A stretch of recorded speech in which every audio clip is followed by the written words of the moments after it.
Okay, I have a lot of special people to bring up here.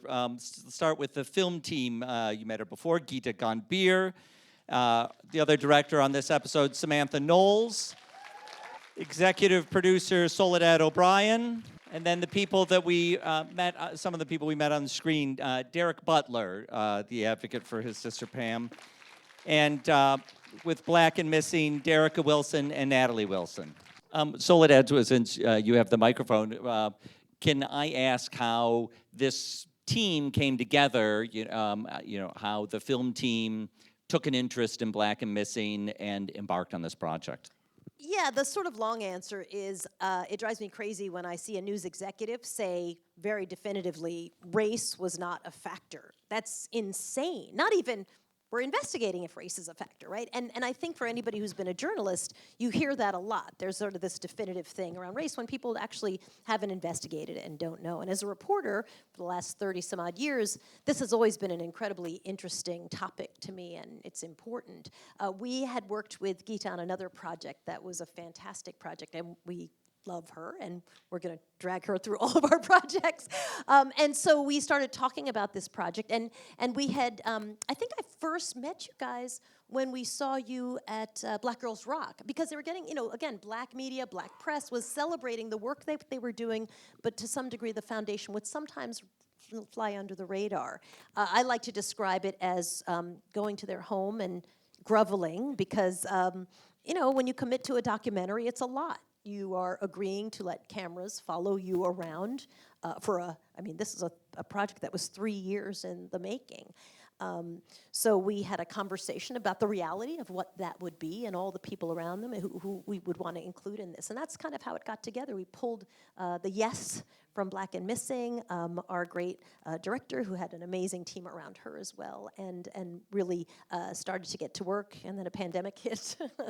But no one ever took a break from it. We just continued forward. Whenever we hear, especially with the Gabby Petito case, like, wow, the timing, couldn't be better. You're like, no, the timing's always, let's tick off all the cases. The timing has always been, unfortunately, great. There are always people who are getting tons of attention in the media, and so many people of color who are not. Before I go to the people who are on screen, Geeta, can you kind of put in perspective for us how this episode, fits in with the other? There's a microphone for you. How this episode fits in with the other four?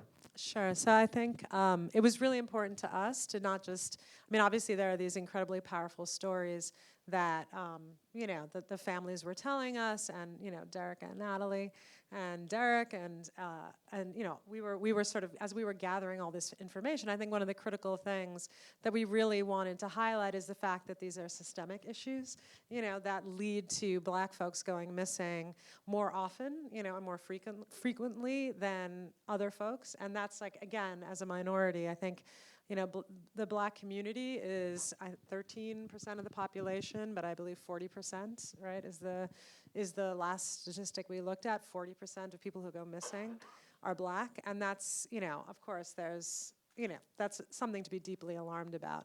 And so each of the episodes sort of, through the stories, highlights bigger systemic issues.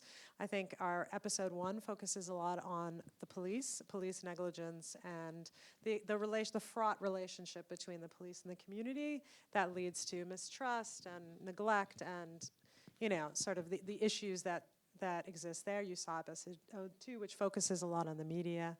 Episode 3 focuses on domestic violence and also mental health, and those are big issues in the community.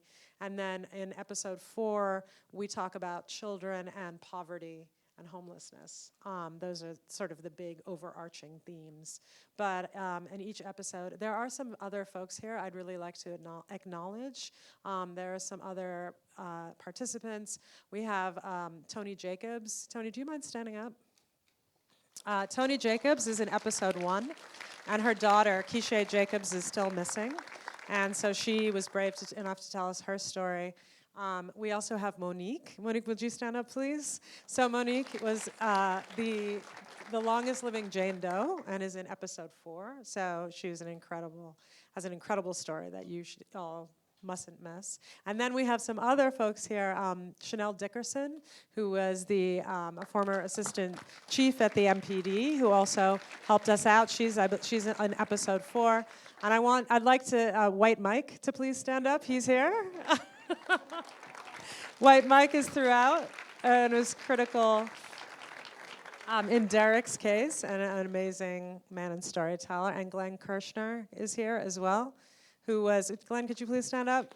Glenn Kirshner, who was on Derek's case. He was a prosecutor at the time, also amazing at helping us piece the story together. But I just wanted to say, and oh my gosh, Rebecca, I'm so sorry, Rebecca is here. We wanted her on this panel, but she had a different obligation. So Rebecca, Tamika's aunt, who was so critical in this episode. And anyway, so these are just, again, some of the folks who highlight these stories for us. Samantha, you were a director on this episode with Geeta. Can you talk about what it meant for these people to let you into their lives to tell their stories, and you know, the sensitivity that you and the team felt going into those lives? Yeah, absolutely. I think for Geeta and I, and for all of the directors going into this, we were really led by Derrica and Natalie, but we knew that the families would really be the heart of the series. And so we took that relationship really, really seriously. Derrica and Natalie would make the intro, they had the relationships, and they would kind of like pass it along to us. And we just kind of, we would call them, we would, you know, talk to them. We would go meet them in a lot of cases. And we just, you know, we looked like them. You know, it was important for us to have an entire BIPOC team. And yeah, we just tried to lead with our humanity. And that's what really guided us in doing the interviews and how we edited the series.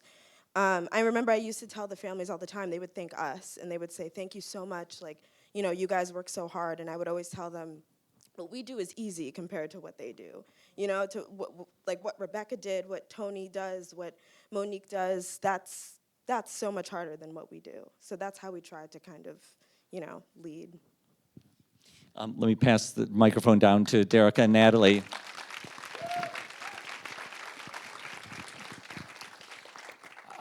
You know, part of your work is getting people to talk about the work and shine a light on it. What can you talk about? You know, what this series means and how this series, you know, stands out compared to other coverage that you've received over the years. First and foremost, thank you all so much for, this opportunity. This is such an amazing opportunity.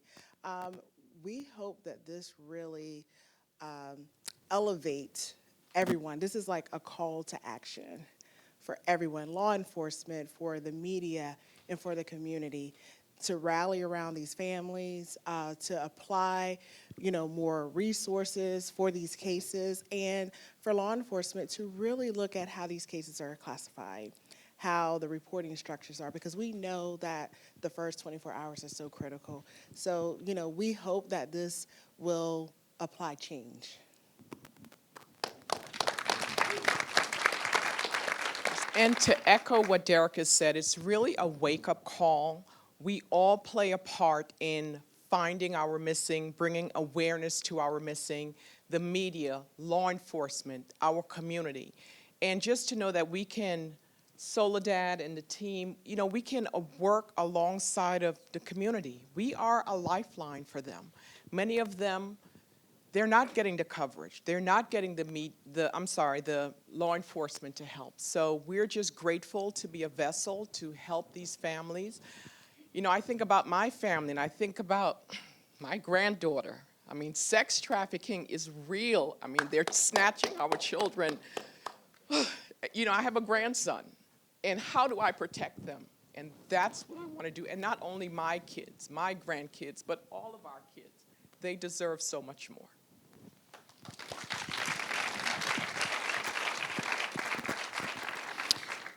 Derek, we see in this episode your fight to bring some justice in your sister's story, and now more than a decade later, you continue to be active in this organization. Can you talk about the work that you're still doing today?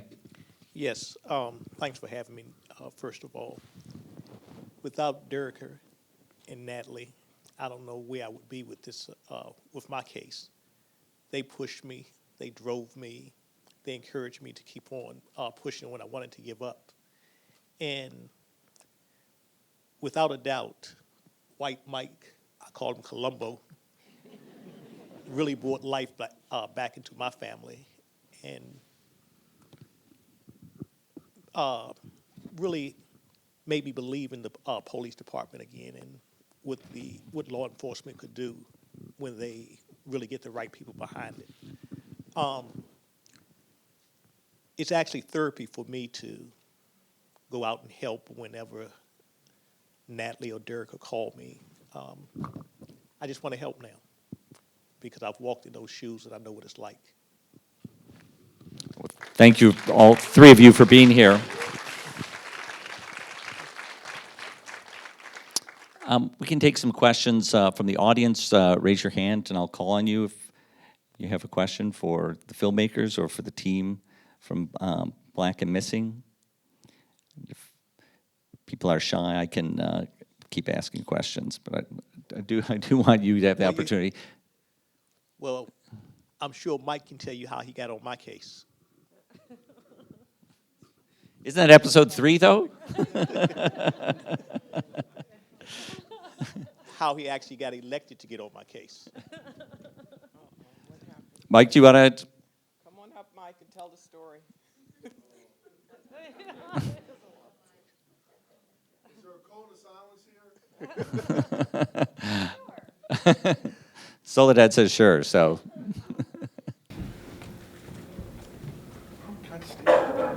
So the truth of the matter is that from the Metropolitan Police Department standpoint, Derek was always sort of a thorn for the Metropolitan Police Department. He was always pushing, and wouldn't take no for an answer, as well he should. From the Metropolitan Police Department standpoint, I think they felt like, geez, will the guy just ever stop? And he wouldn't. It was relentless, it was relentless, it was relentless, it was relentless. And I think it was coming up on the cone of silence, please. I think we have a chief here from our police department. I may get in trouble. Cone of silence, chief? Yeah. Okay, all.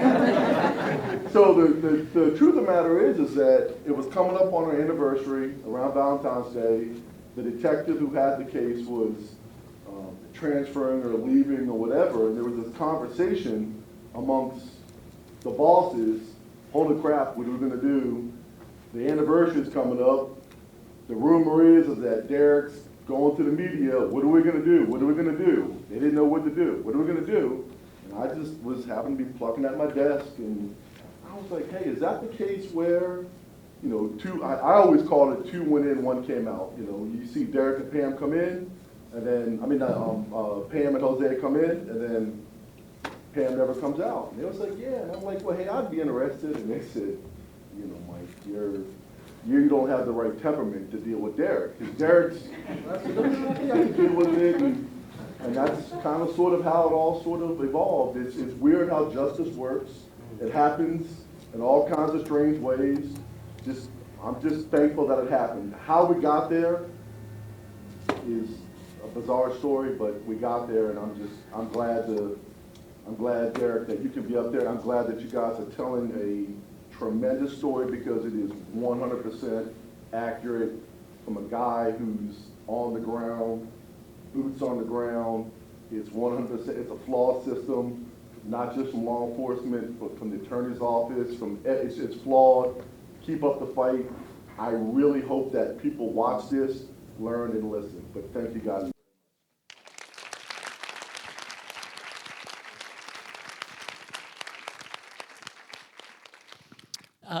Natalie or Derrica, we see in the film that, you know, as far back as 2005, people were talking about missing white woman syndrome.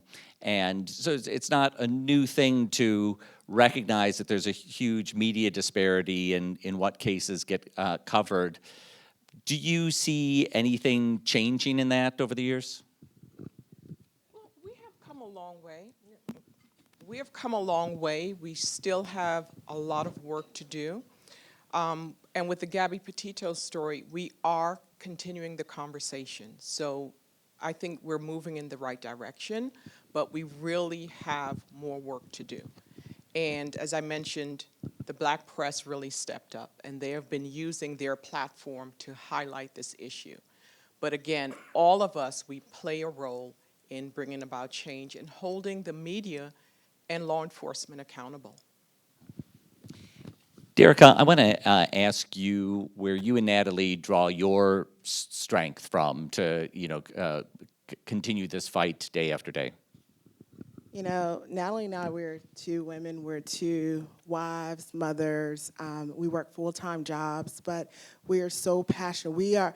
We saw an issue, and in order to correct an issue, you have to be willing to be the change. And so that is a message for everyone that we are two women that are tackling an issue, and this is so much bigger than us. I am from South Carolina, as you saw in the film. I grew up in church, and I have to pull my strength from above because I'm on assignment. And so when I feel like I need a cleansing, which is often, I listen to my gospel music because it really ministers to my soul. I'll cry it out, and then I'll keep moving. And normally I'm not a crier, and when I do get emotional in public, Natalie will say I need to go back on the police force because I'm getting too soft. But these families are our family, and we are very, very guarded and protected of them because they have had the doors closed in their face so many times by law enforcement, by the media. And so because we all know what the problem is, now we need to work on the solution. And that's what we need to address.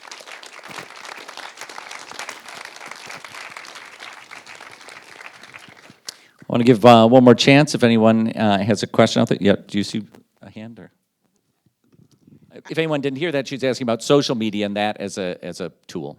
Yes, absolutely. We cannot wait on the 5 o'clock or any news cycle. We have to get this message out instantaneously on a vast platform. So we do partner with a number of media outlets, small media outlets, to use their social media platforms to bring awareness to this. And we are interested, so if you have a media platform that you would like us to tap into, I would love to talk to you after. Definitely will. Mine is Destiny Talk Live Media Group, and I will be talking with you after that. Okay. Yes, right here. So the question is, how far back do you go with cases? She was asking, there are cases even 50 years old, and do you get involved with things like that? We do have a clearinghouse, and we built this clearinghouse for families to have an outlet to spotlight their missing individuals and so their loved ones. So if you have a missing loved one, if there's a police report on file, we can certainly spotlight that missing individual in our clearinghouse. It is very important because we can't do this alone. We have to partner with law enforcement. We have to partner with the media. So in order for any case to get recognized for public assistance as far as media or just awareness, a police report needs to be on file. And if you have one, we will certainly take it. Any other hands? Yeah. I'm sorry, I'd also just like to ask the team to stand up and for a round of applause, the production and post team. I think we're half the room, but so I just want you all to take a look at my beautiful, amazing team who worked so hard to put this together. Yeah, they deserve, thank you, and thank you for the applause. They really deserve it. Well, again, this is going to be on HBO starting November 23rd. You're the first audience in the world to see it. We're really grateful to you for being here today. I want to give a big thanks to Derek, to Natalie, to Derrica, to Soledad, to Samantha, to Geeta for being here with us.